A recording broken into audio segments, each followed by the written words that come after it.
Welcome, everyone. We're doing a custom deep dive for you today, looking at some really interesting material from Star Wars Jedi Quest, Path to Truth. Yeah, we've got these excerpts that they really shine a light on young Anakin Skywalker, Obi-Wan Kenobi stepping into that master role, Yeah. and this pretty intense undercover mission. It's quite the setup. We're talking pirates, slave traders, a lot going on. Exactly. And our goal here is to walk you through it.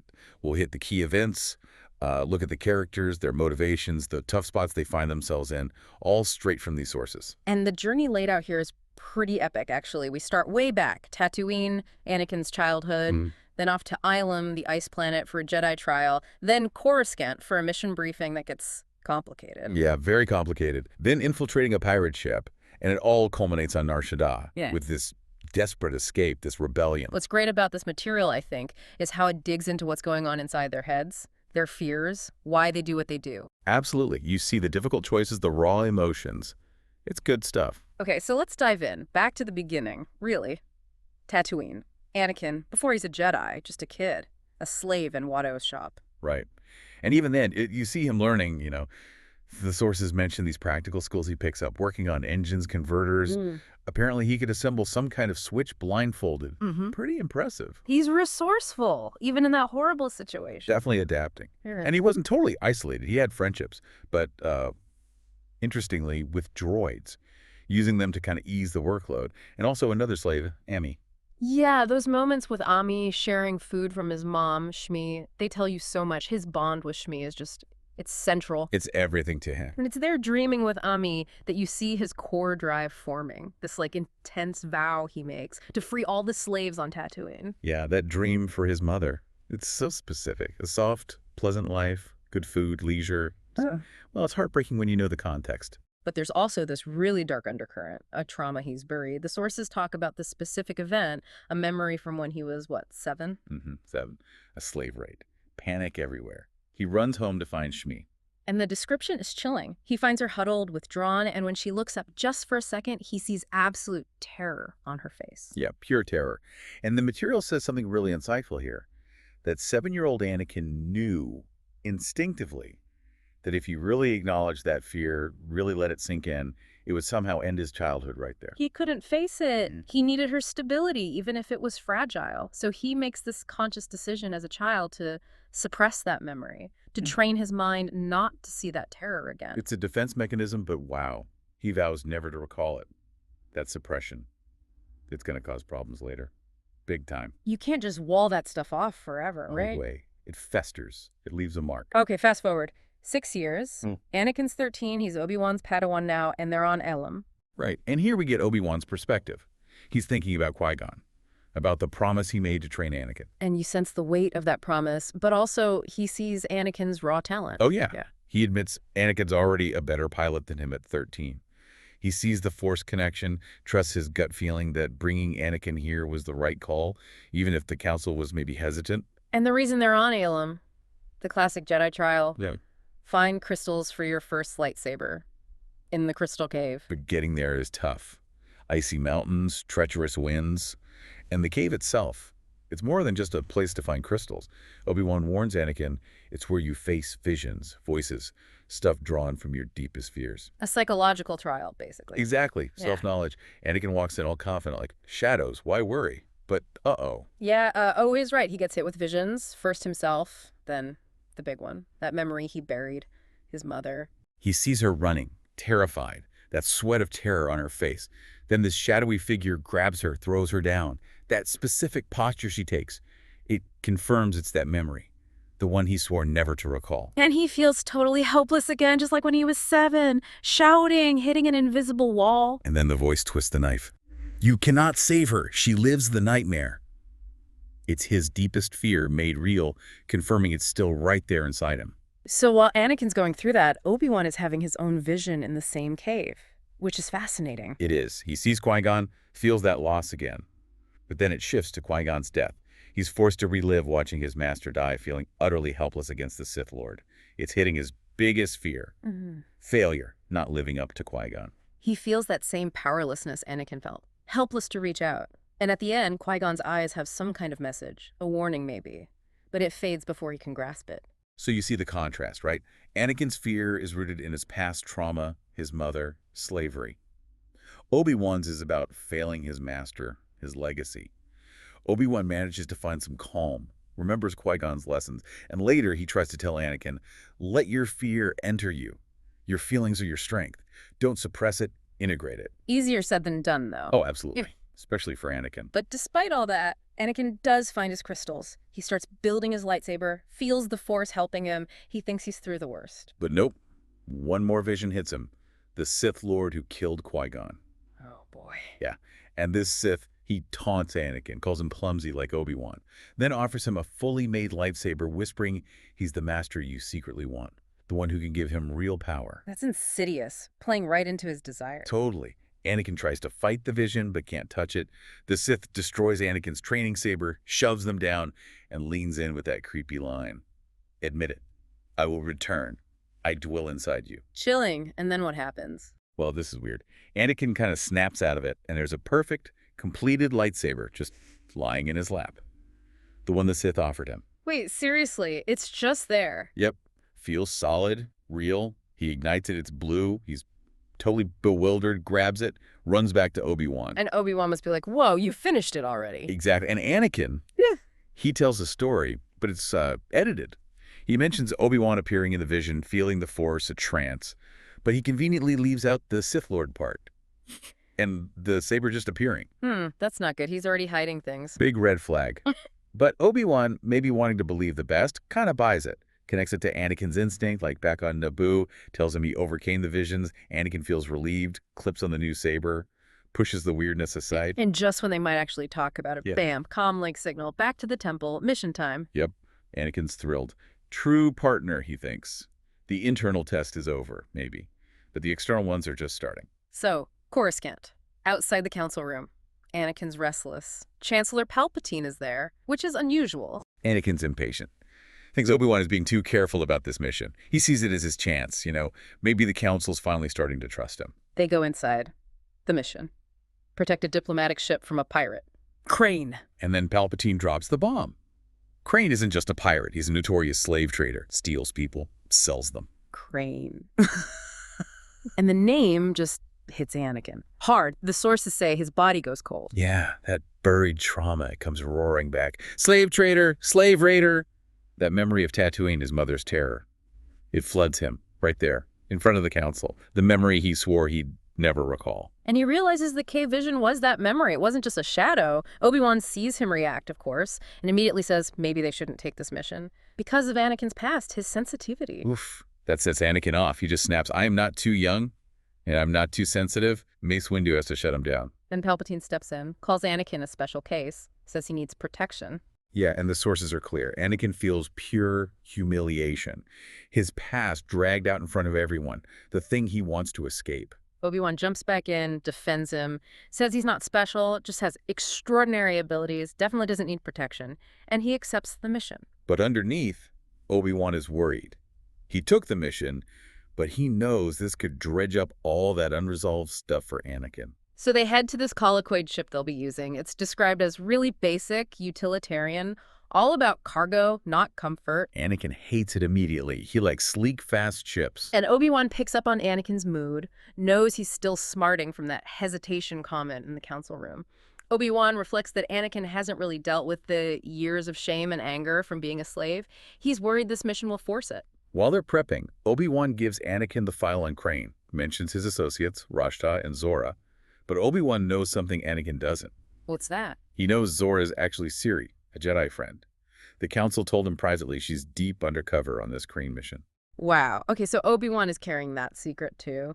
Adds another layer of tension for him. Definitely. He can't tell Anakin, not yet. Okay, so they're on the colloquy ship, and sure enough, Krayn attacks. Ambush. Chaos. The ship's getting hammered, the captain's losing it. Obi-Wan assesses it instantly. They're outgunned.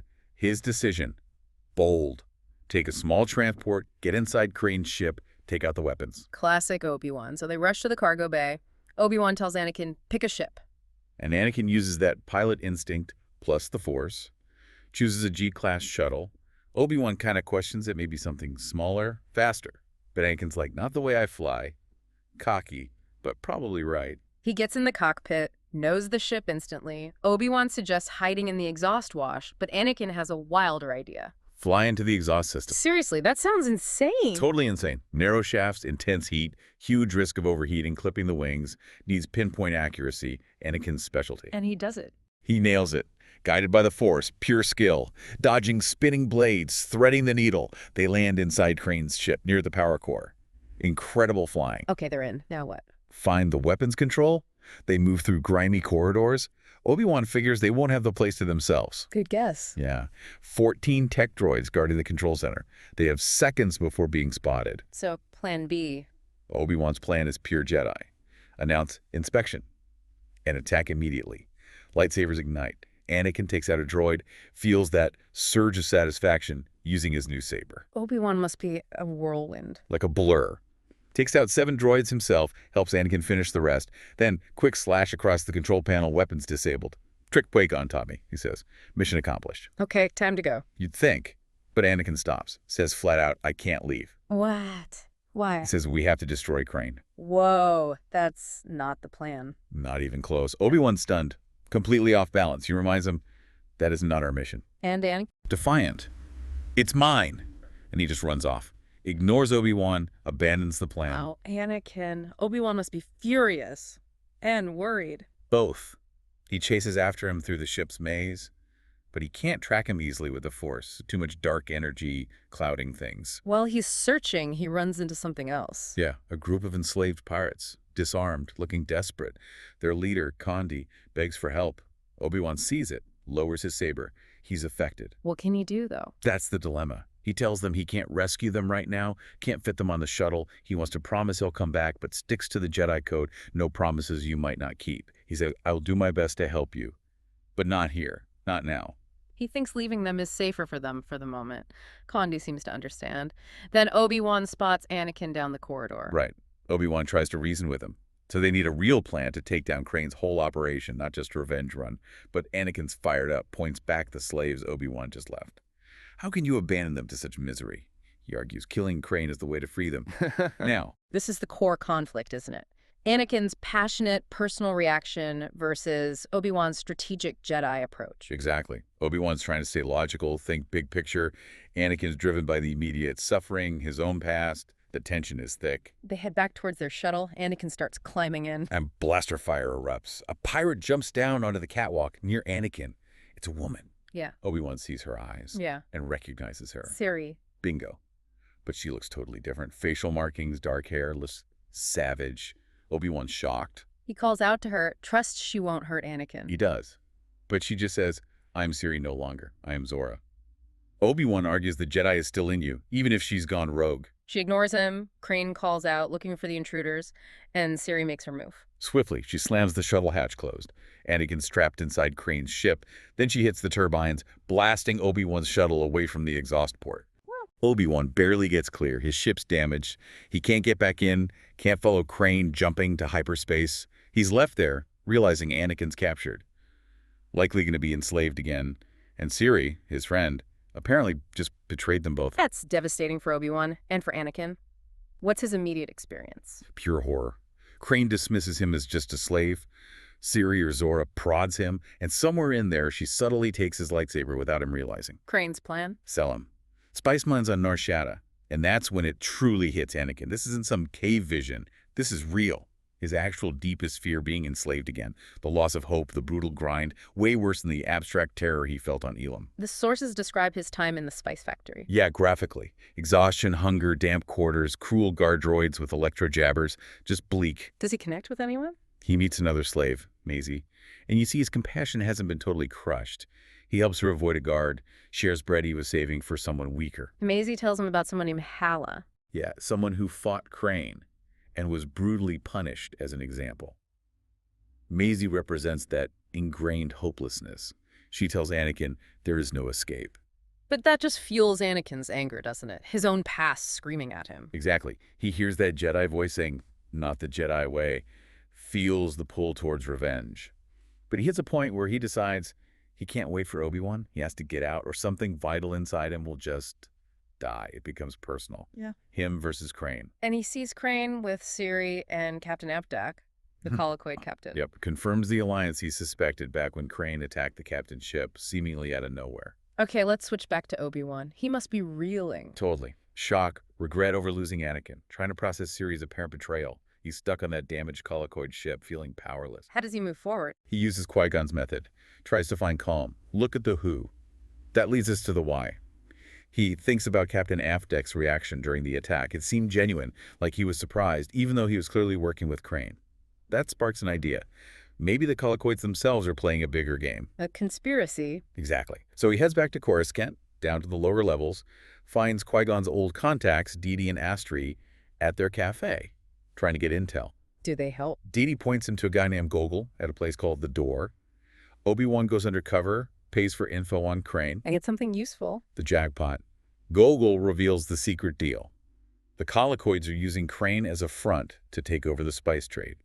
And the leader of Nar Shaddaa, Aga Culpa, is in on it. Okay, that connects the dots. And Obi-Wan remembers something about Ciri's last mission. Right. It involved the Kessel Run, spice smuggling. It all clicks.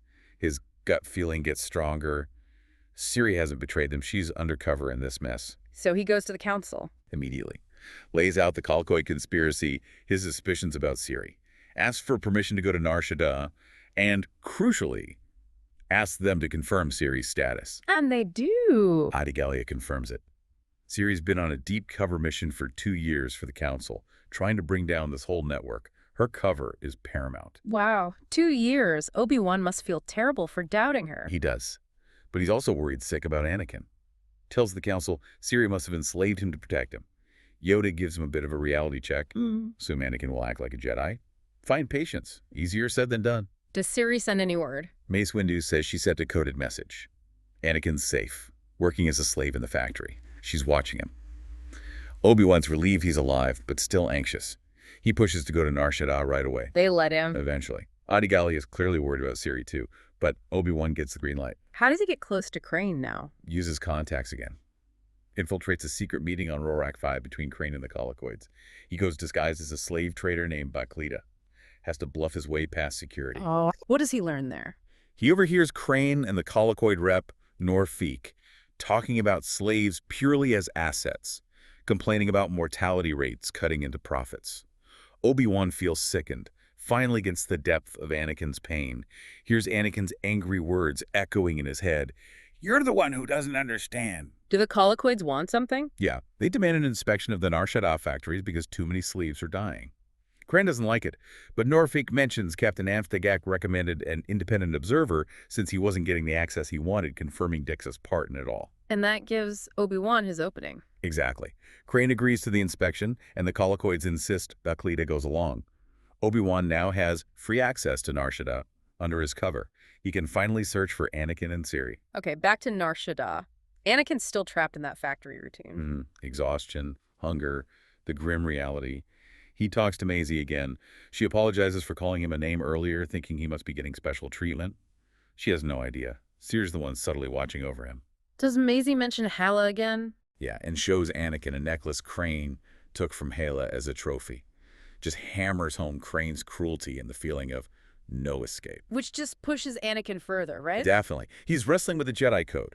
But that raw need for justice, for freedom, it's overwhelming. He makes the decision. He has to escape, now, before something inside him breaks completely. And then Ciri confronts him. Yeah, while he's working. Demands to know what's in his pocket, pulls him aside, chews him out for breaking rules, drawing attention. But Anakin still thinks she's a traitor. Absolutely. He just explodes, calls her a spy for Krayn, the most contemptible, despicable being he can imagine. Krayn hears this. He does. Steps out. He's suspicious now. Ciri denies being a Jedi spy, but Krayn doesn't buy it. Orders them both executed. Little show for the colloquids, he says. So they end up locked up together? Yep, high security cell. Yeah. Anakin's furious, won't even talk to her. Still sees her as Krayn's lackey. How does Ciri break through? Quietly, calmly, she tells him the truth. She's still a Jedi, deep undercover for the Council, trying to dismantle Krayn's whole operation. Explains Obi-Wan didn't even know the full details. Does Anakin believe her? At first, no. But then he uses the Force, tries to feel her essence, as the Source puts it. And he knows. She's telling the truth. He feels this wave of guilt for almost blowing her cover. But Ciri's practical. Tells him he's responsible for his own impulsiveness. She's responsible for her risks. Water under the bridge, basically. They start working together. Surprisingly fast. Anakin actually finds he likes her, says she reminds him a bit of Obi-Wan sometimes. They talk about the Colloquoid alliance. And Anakin realizes they have leverage now, while the Colloquoids are physically there. He comes up with a plan. A big one. Yeah. Use the Colloquoid inspection, stage a slave rebellion, create so much chaos the Colloquoids are forced to take over Nar Shaddaa, which would bring it under Republic law, meaning slavery would be outlawed. That's ambitious. Ciri's reaction. Skeptical at first. The slaves are terrified. Broken. But Anakin argues, what if they see a real chance? Ciri adds a vital step. They need Aga Kulpa, Nar Shaddaa's leader, to order his own guards to stand down during the revolt. Okay, great plan, but they're locked in a cell, unarmed. Big problem. But Anakin thinks of Maisie and her daughter, Barry, who works in the kitchens. Barry becomes the key. She's amazing. Gets a hidden message from Anakin and some food. What can I do? She manages to sneak into Ciri's quarters, find their lightsabers and comlinks, and slip them back into the cell. Incredible bravery. While this is happening, where's Obi-Wan? Frantically searching the factory as Baklita. Can't find them. Gets a message from Adi Gallia. They've lost contact with Ciri. Then he feels a huge disturbance in the force near Krayn's complex. He knows Anakin's alive and planning something. He feels apprehensive about Anakin and Ciri working together. They get the lightsabers. What next? Cut the way out. The cell security is high-tech, but useless against the lightsaber. They deal with the few droid guards easily. Then find Aga Kulpa. Yep. Ciri uses a powerful force suggestion on him. His will is described as weak. Makes him order his guards to stand down when the rebellion starts. He just repeats her command, almost hypnotized. Now for the hardest part. Convincing the slaves.